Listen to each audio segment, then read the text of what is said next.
Lora Willett, Navy School Liaison Officer. Tell me about your personal experiences with military-dependent students and families. Well, I am a Navy spouse of 18 years.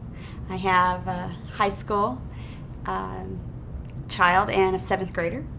So we've lived in Hawaii, Japan, California with school systems. And now my job as a school liaison officer, I am interacting with the families and doing deployment support, transition support, IEP information for those who have special needs. We're doing post-secondary support for our high school kids, and just offering those services within the school systems. As a military mom, what do you think is the most important aspect to kind of touch on in schools with military dependents? The most important aspect is continuity and bringing a consistent program for our kids. They go state to state. They have different criteria and different expectations. And sometimes these kids have to move in their senior year. They move every 2.9 years. My son has been to 7 schools in 7 years. And so they're just the different types of teaching and the different state standards and all that is very different, and it would be nice if things were more common between those. How do you think they can, or what is an aspect that they can keep kind of common, or how is a way that they can make it a common aspect, so no matter what state they go to, there's something similar at their school? They are, I think with the Navy School Liaison Officer program, they have brought in a contact to try to smooth over and make that transition easier for parents. As a school liaison, we meet with the families, find out what their needs are, what's not being met, what is being met, so that we can bring resources to empower the family to be advocates for themselves and their children. What do you think of the difference between base schools versus public schools or off-base schools that involve civilians as well?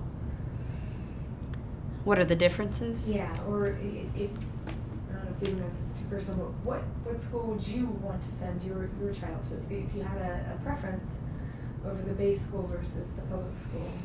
Well, stateside you don't have too many base schools.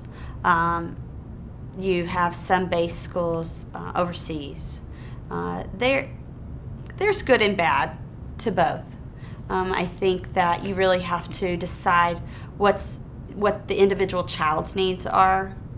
I don't know that I think that when you have a community that is so highly impacted by the military, that we need to bring more focus to what those kids go through, and they're not just another child in the school.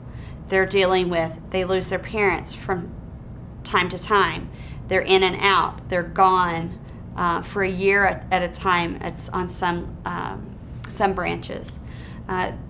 With that constant hiccup of parenting, the children are losing because one parent can't do it all. We are in the process of putting together, and we have gotten some together in called a connection room within the school, and we're finding that it's becoming such a great asset to our schools. The parents have a place to go when they're new, when they need camaraderie or support or a resource. They can go to these rooms and meet people that they have a common bond with. They have a child in the same school. They're both military.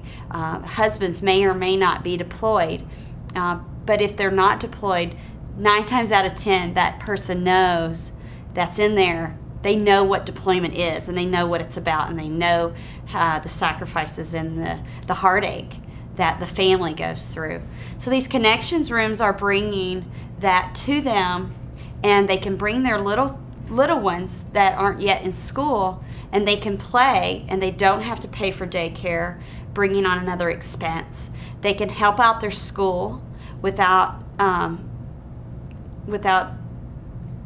hurting their time at home.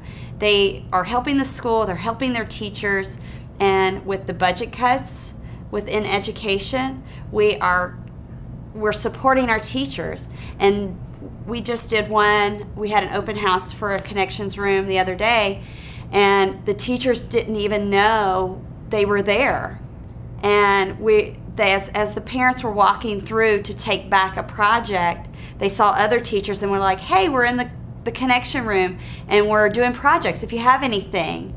And the teachers, we had 4 teachers run in with a project, and in 4 hours they did. The 3 parents that were at this room did 5 projects. They brought their little ones. They got some unity with each other. They got adult conversation that, if dad is gone, at home, there's no adult conversation. They may be new, they may not have friends, and that's the hardest part. When you move, there's no friends. You have to make friends, and then finding an avenue that is supportive to your life to make friends, not, going out to bars and stuff like that. Yeah. How do you think that public education has responded to the military-connected children?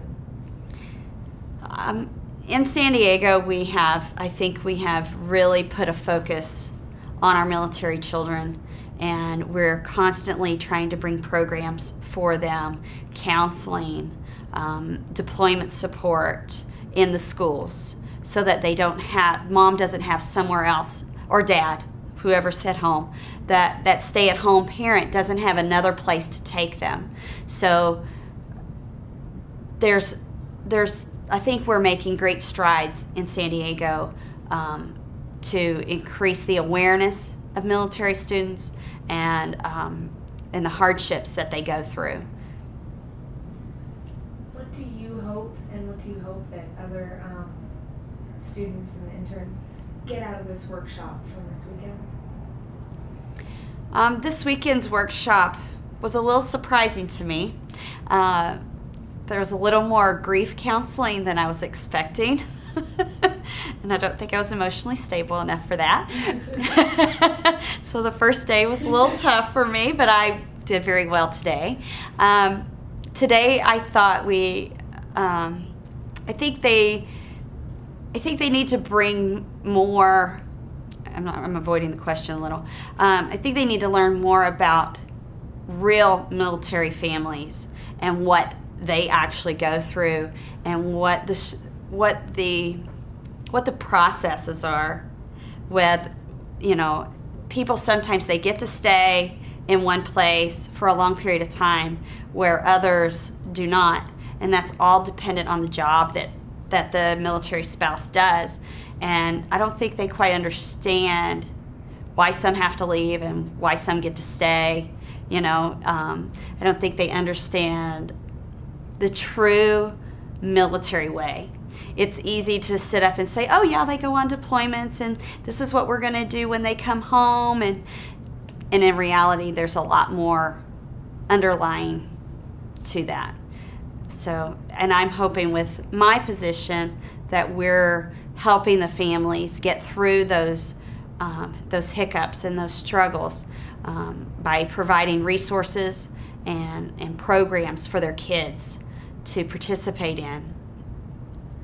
So I kind of avoid the question, but. Is there any other topics that you'd like to talk about or discuss concerning this program?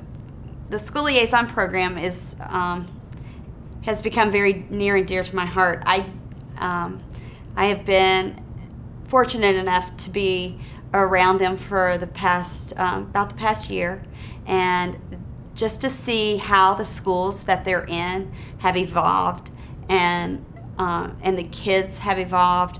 They're more outspoken, and they're more engaging with other students because of the programs, the student-to-students programs, Military Kids Unite, just finding a common bond. Military families respond to like things. When they have something in common with somebody, they tend to migrate together.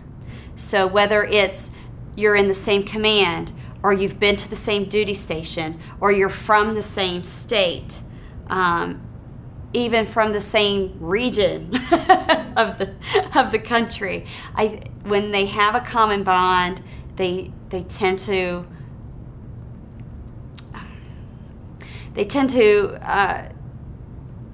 be better equipped to support and accept support. Sometimes military families, they feel like they have to do it all by themselves because their spouse is gone. That's the only one they can depend on. But providing them with avenues to create a support group, for the kids to create support groups, I think is incredible and much needed in the military communities.